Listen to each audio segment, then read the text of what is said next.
Hi everyone, we are from Tutor 3 Group 5. We are going to present Chapter 14, Controlling Work and Organizational Processes. So I will start off with introducing our group members. We are consist of 7 members.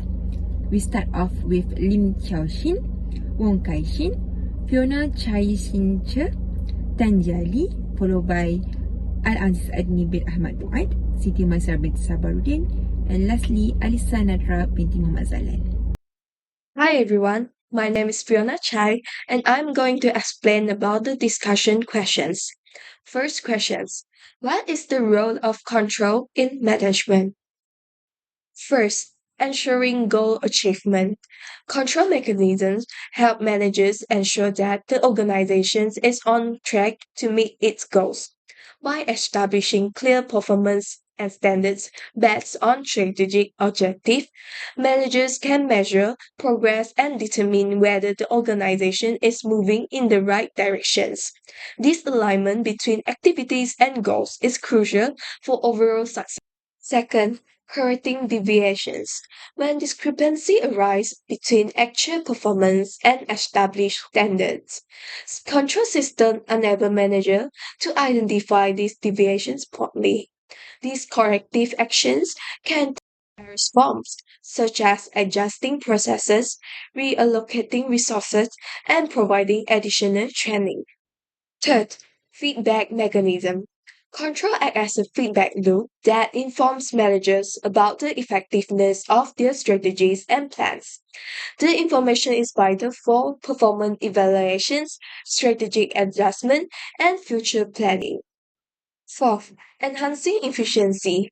Effective control systems help organizations optimize resource utilizations by identifying areas of waste or efficiency. This can lead to cost savings, improved productivity, and quality assurance. Questions 2. Describe 4 methods manager can use to acquire information about actual work performance. First, personal observations. Managers directly observe employees as they perform their tasks. This first hand approach allows managers to gain insights into work process, employee interactions, and overall productivity in real time.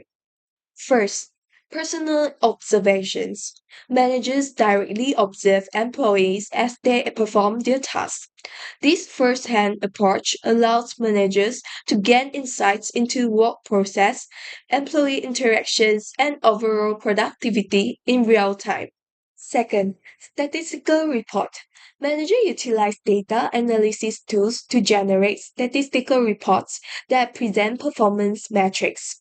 These reports often include key performance indicators and other relevant data, enabling managers to assess performance again and establish benchmarks. Third, oral reports. Regular meetings and informal discussions provide opportunities for employees to share updates on their work. Oral reports facilitates open communications and allow manager to ask questions and clarify any issue immediately. Fourth, written reports. Comprehensive written documentation, such as progress reports or performance evaluations, offer a formal records of work outcomes. These reports can be analyzed over time to identify trends, areas needing improvement, and overall performance levels. Hello everyone, my name is Lim Xiaoxin and I will talk about the question planning and controlling are the opposite sides of the same coin. Do you think this statement is true at all levels of organization hierarchy? Why or why not? At first, let me explain to you what is planning and controlling. Planning is determining the organization's objective or goals and completing the task according to the planner's structure. The coordinates activities as well as building an overall strategy to accomplish those goals, while controlling is monitoring and observing the activities to ensure that the work is being accomplished as planned and correcting any major deviations. There are 4 purposes of planning. First is provide direction. The plan that has been established gives the manager and non-managerial employees directions to work towards the goals and achieve it. Second, the purpose of planning is to reduce the impact of change. Plans allow the managers to anticipate the change and develop appropriate response. Third, minimizing waste and redundancy is one of the reasons for planning. Waste and redundancy are likely to discover if efforts and responsibilities are coordinated beforehand. Lastly, the purpose of planning is to set the standard to facilitate control. Planning helps the managers to evaluate the performance of the job, whether the work meets the organization's goal, and take action if there is significant deviation. The purpose of controlling we can see from three aspects, which are planning, empowering employees, and protecting the workplace. Controlling is important and has the same purpose as planning to give the organization's members directions to achieve the company objective as well as to correct the deviation.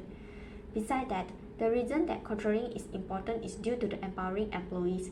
Many managers are unwilling to empower the employees since they are afraid something will go wrong and they will need to be responsible. Lastly, protecting the workplace is the final reason why controlling is important to managers. Organizations may be confronted with several threats such as scandal, security breach, workplace disruption, and so on. Backup plan and comprehensive controls can help to minimize the disruption. In conclusion, planning is useless without control, and control has not basic without planning. Hence, the two roles are intertwined. I strongly agree with the statement that planning and controlling are the opposite sides of the same coin at all levels of organization's hierarchy. There are three levels of organization's hierarchy, which are top management level, middle management level, and low management level. In top management level, managers prioritize planning on creating mission and vision statement, establish organization's structure, allocating resource, and long-term strategy planning. In contrast, controlling emphasizes in monitoring key performance indicator (KPIs), ensuring that the strategy adhere to the goal, evaluating the effectiveness of long-term goal, and making significant strategy change as necessary. At the middle management level, the focus of planning is to convert the strategy's goal from the top managers into department's goal and action plans. The middle managers establish deadlines, distributing resources within their departments and setting up the budgets. On the other hand, the target of controlling in this level is to observe departmental performance in relation to set objectives, oversee financial management, ensure resources are used effectively, and implement remedial measures when plans fail to function as planned. Finally, the low management level, the planning concentrates on making short-term operation strategy, allocating work to subordinates, planning daily or weekly tasks, and ensuring that the resources are accessible for urgent needs.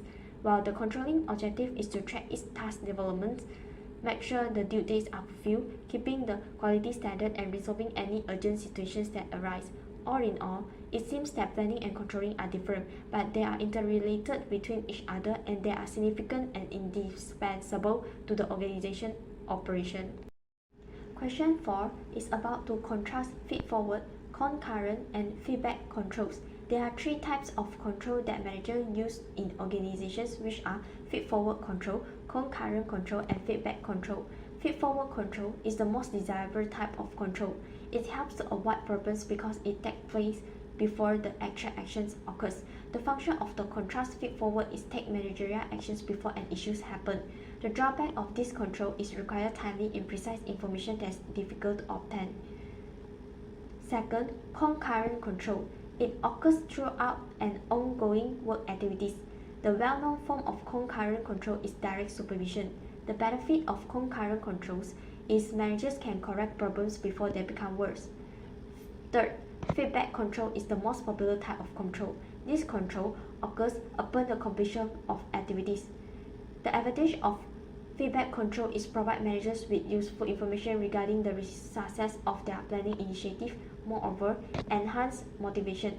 Feedback gives people information they need to realize how well they are doing. The drawback of the feedback control is the problems have already arisen, resulting in loss or disruption. That's all from me. Now, I will pass it to my fellow member, Wong Kai-sing. Thank you. Good day, everyone. Today, I will explain the concept of feedback control and why it can sometimes be seen as a disadvantage for an organization.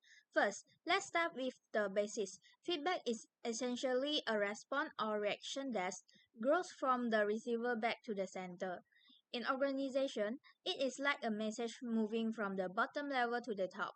Feedback control, on the other hand, is a system used to ensure that everything stays on track and matches the goal we have set. So now, we talk about the disadvantages of feedback control.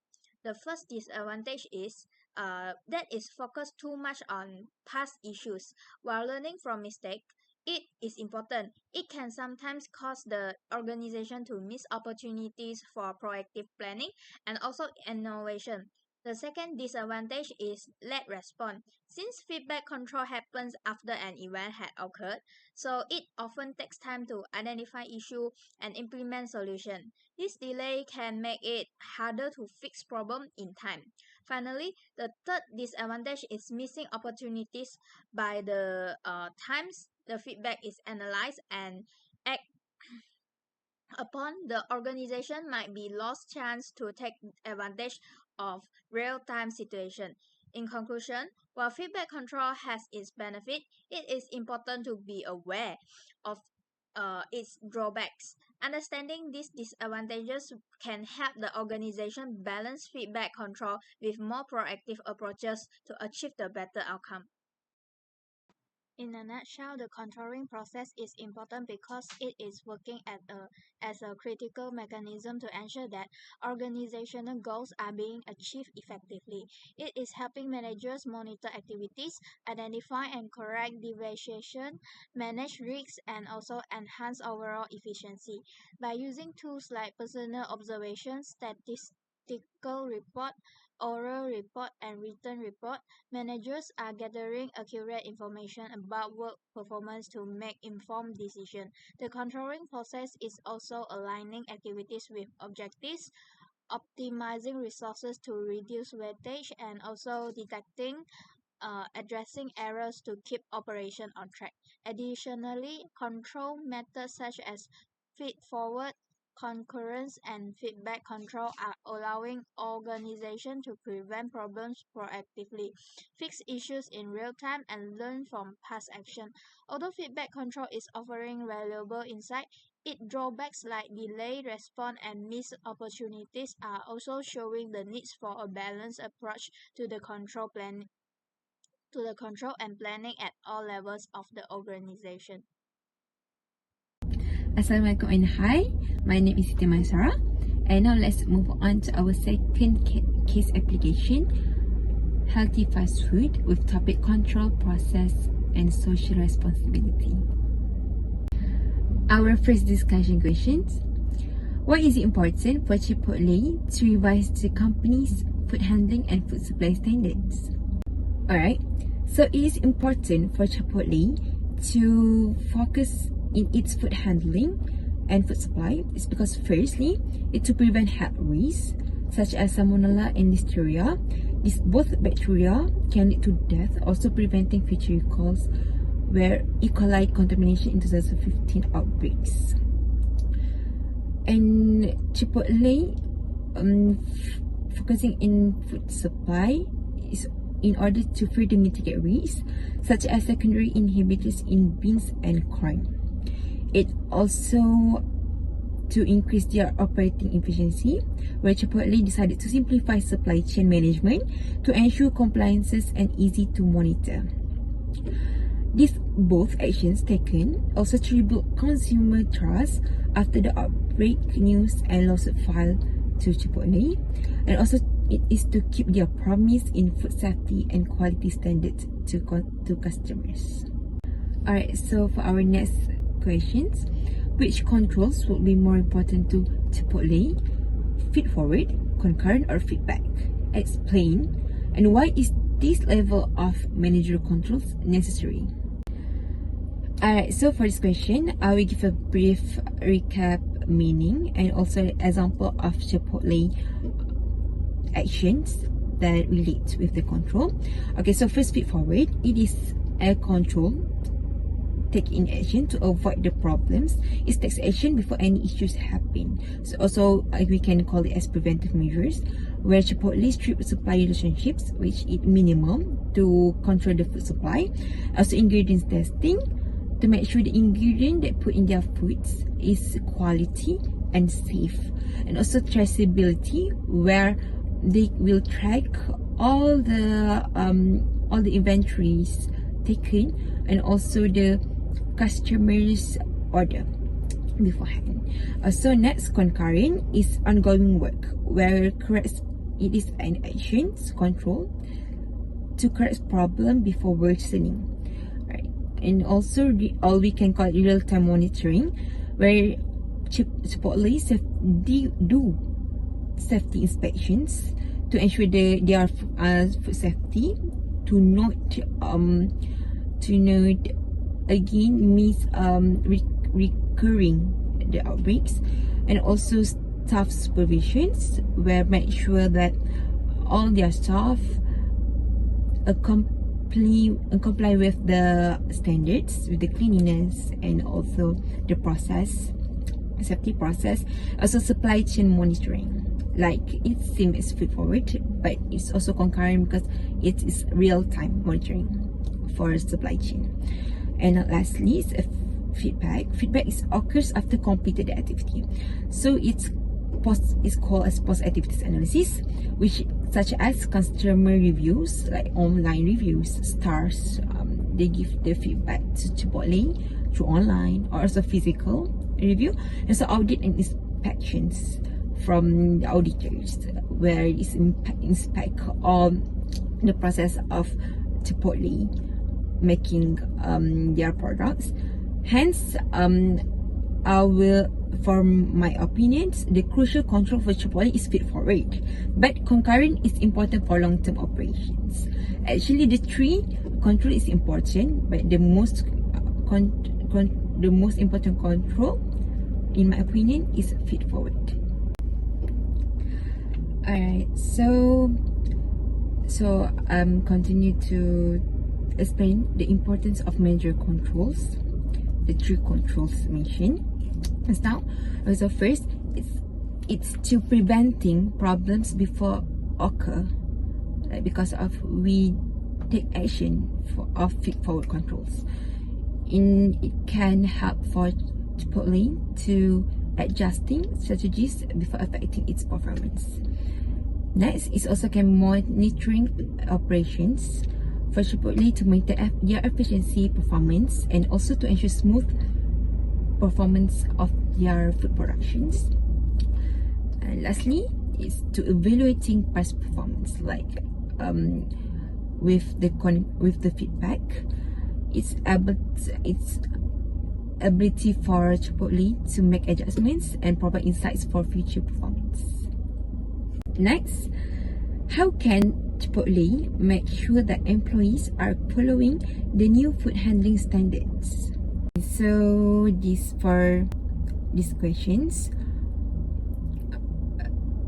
Chipotle can give comprehensive employee training in terms of food safety, and the training should cover crucial parts such as food safety protocols, hygiene standards, and temperature controls. Secondly, Chipotle can consistent observant supervisions, like they have, in order for the employees to obey the standard and keep them disciplined. So it needs to be consistent. And thirdly, Chipotle need to do regular health and safety inspections and or conduct regular audit to inspect and assess whether the food handling practices are being followed, and also hiring safety experts or health inspectors. Lastly, Chipotle can incentivize food safety as performance measure, so the employee will be more enthusiastic with following the standards, because it can give like bonus for them, so for their performance. Alright, so that's all from me. Thank you. Hi everyone, my name is Tanjali, and today I'm going to discuss about discussion question 14-14. Explain the statement, the more basics the food change, easier it is to control. Is there any managerial advice on control here? Explain. So, I'll start my slide with the first part of explaining the statement. The more basic the food change, easier it is to control. First, easier to monitor. With fewer suppliers or intermediaries, it is simpler to track the movement of ingredients and ensure quality at every stage. Second, less prone to errors. A streamlined process minimizes the chances of contamination or mistakes since there are fewer points where things can go wrong. Last one is more reliable. Fewer vendors means fewer variables to control, allowing the companies to focus on building strong relationship with a smaller group of trust suppliers. Next, I'll continue my part with manager advice on control. Firstly, I'll talk about Fit for Control. It contains supply selection, standardized processes, and employee training. For supply selection, Chipotle should simplify its supply chain by sourcing ingredients from fewer trusted vendors who meet strict quality standards. Testing ingredients at supply level can also prevent contaminated product from entering the system. Second, standardized processes. Implement processes like centralized kitchen where food preparation is controlled in a consistent and hygienic manner. Lastly, employee training. Train employees on proper food safety practice before they start handling food, ensuring they are equipped to meet quality standards from day one. Second, concurrent control. It contains real-time monitoring and daily inspection. For real-time monitoring, it can hire a supervisor or use technology, such as a sensor on camera, to oversee food handling at restaurant and central kitchens. For daily inspection, conduct daily quality checks at store to ensure compliance with safety protocols. Lastly, feedback control. Contain customer feedback and post-incident reviews. For customer feedbacks, collect feedback from customers to identify issue food quality or safety. Use survey or app-based reviews to understand problem areas. Post-incident reviews.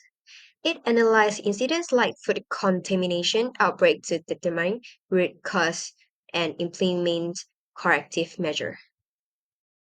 Next, I'll start another discussion question is 14-15.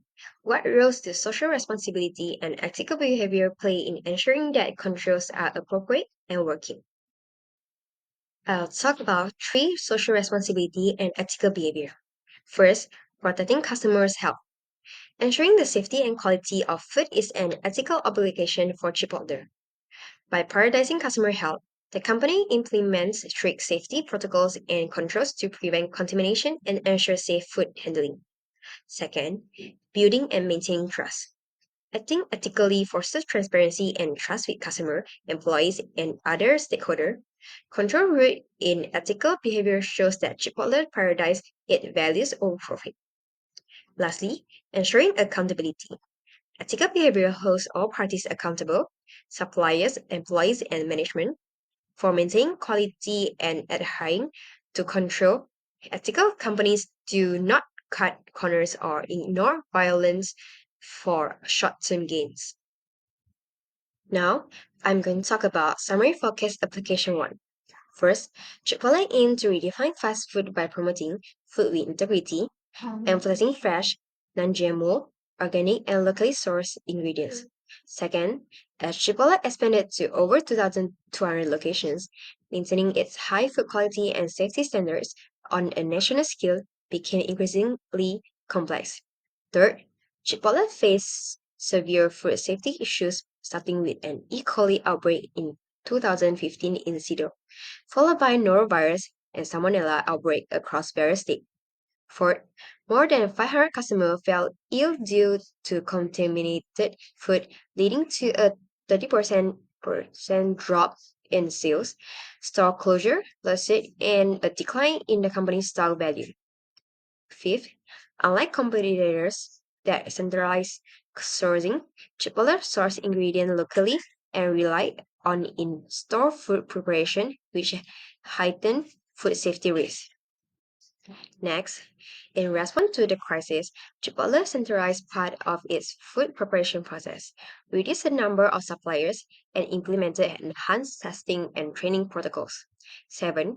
The company temporarily closed store to train employees and update food handling standards, reflecting a commitment to rebuilding trust.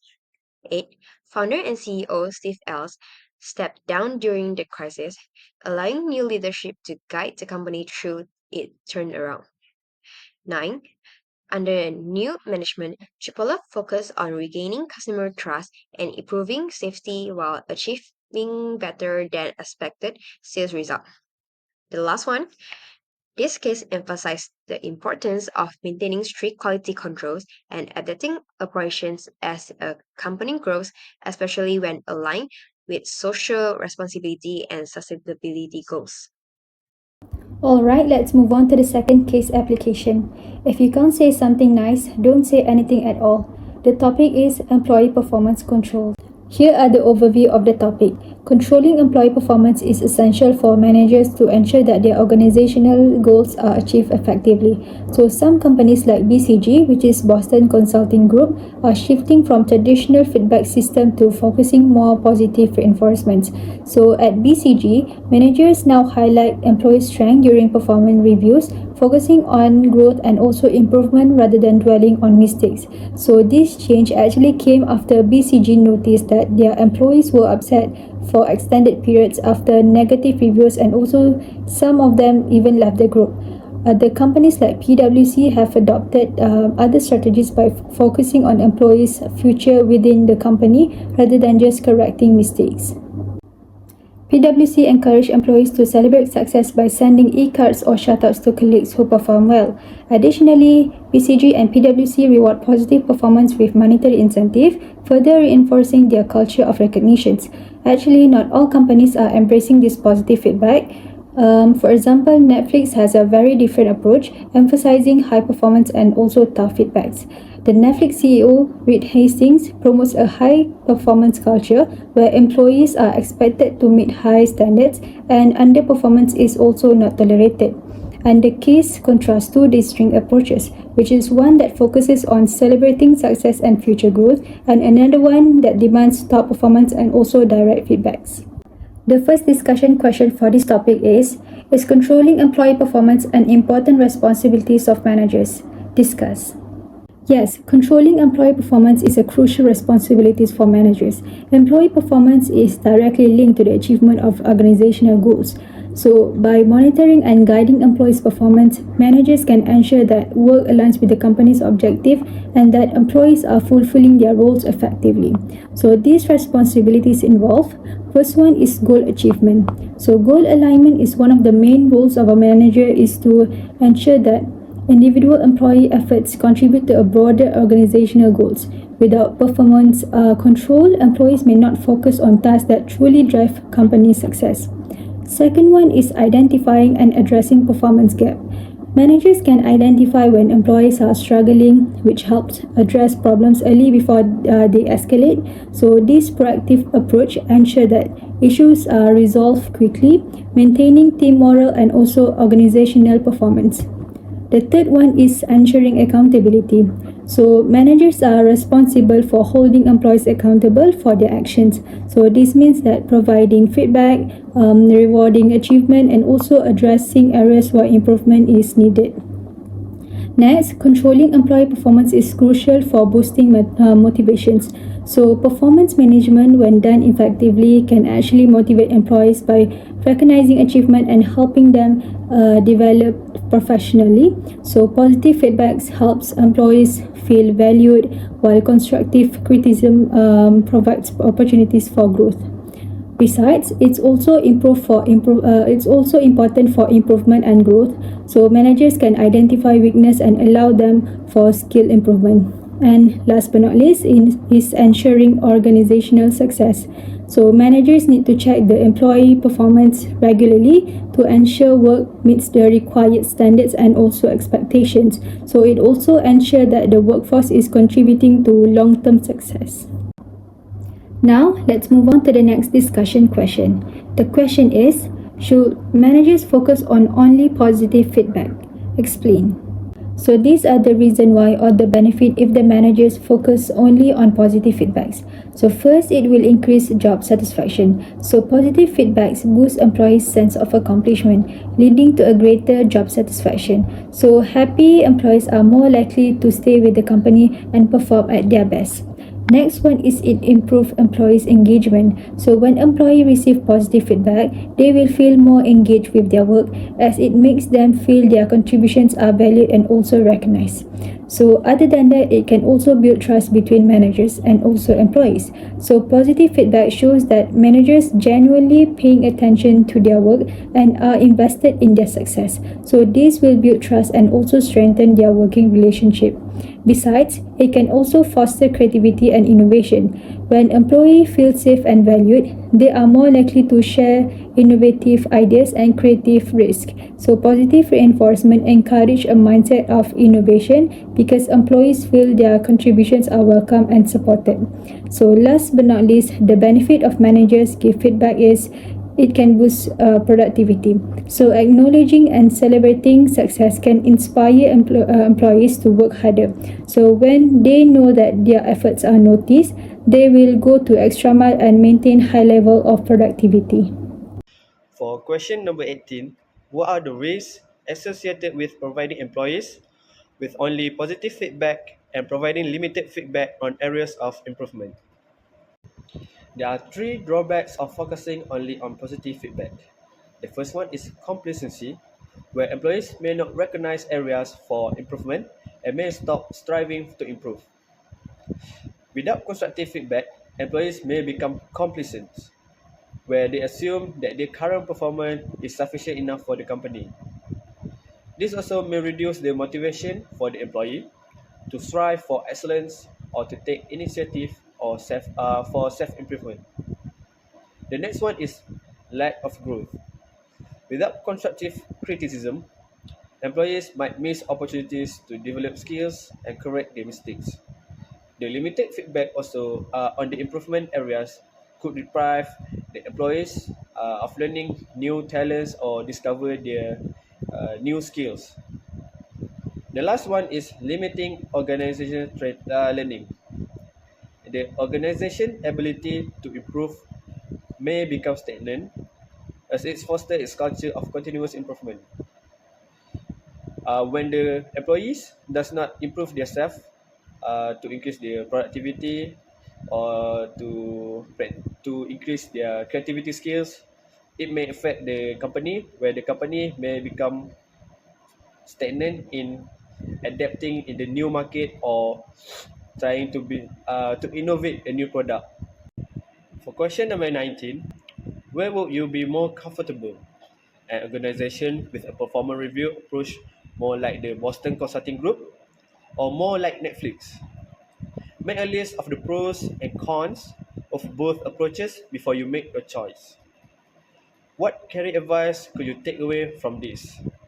For the positive feedback approach that takes by the BCG, just like the slides before, it pros is it can increase the job satisfaction and also it can improve employees' engagement and also it can build trust between managers and employees. This is because the employees feel more comfortable to communicate with the employer as they always being appraised. And for its cons, the first one is limited feedback on weaknesses, as this approach only focus on the good things or good feedbacks. The next one is complacency, and last one is undeveloped skills, which can cause by they are not knowing their fault or mistakes and what to improve or how to improve. For the tough love feedback approach, that is taken by the Netflix. The pros is it encourages high performance from the employee. It also sets a clear standards for the employee to achieve, and also it also ensures that only top talents remains in the company, which may increase the quality of the company's performance. For however, for the cons is it can lead to high stress. It also can risk of demotivating their employees and may also damage the employee-manager relationship. This can increase the turnover within like the labor turnover within the company, especially for Netflix. However, the Netflix CEO says that Netflix is a top talent squad, and not such a squad within the little league.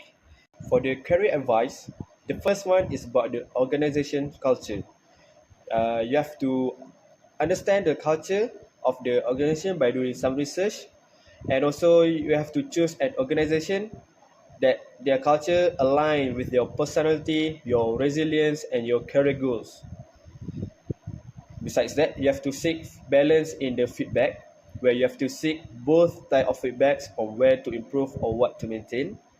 Uh, and you have to see whether the organization is more like BCG or Netflix, and you have to actively seek constructive criticism to ensure that your growth isn't limited.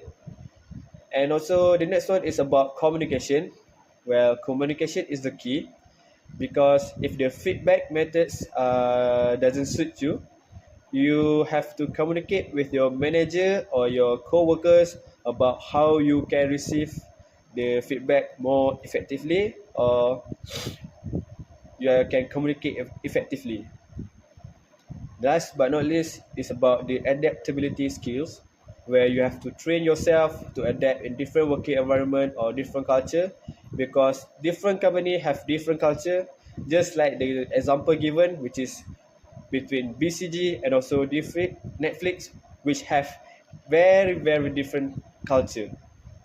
And back to the question, the company that I choose to work with is BCG, because I believe uh, BCG have a more supportive environment that emphasize the strengths of their employees and celebrate achievements, which aligns better with my growth and mental well-being. Uh, in addition, the constructive feedback is still present in BCG's model, but in a way that feels more encouraging rather than feeling punitive, just like working in the Netflix company. For the summary, the first one is the managers must help their employees to identify their weaknesses and help them improve it. The employees' performance must be controlled in order to make sure that what they're doing is aligned with the company's goals and objectives and their setting. The next one is the feedback approach is essential within the companies, as it can provide valuable information to the employees, especially about their performance. The next one is the control and the feedback can help employees to know more and focus more on achieving the desirable target more effectively.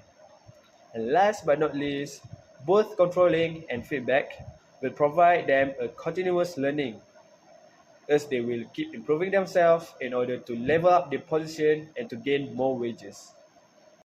Next, it can give opportunities to the employees to grow talents which increase their value in the company.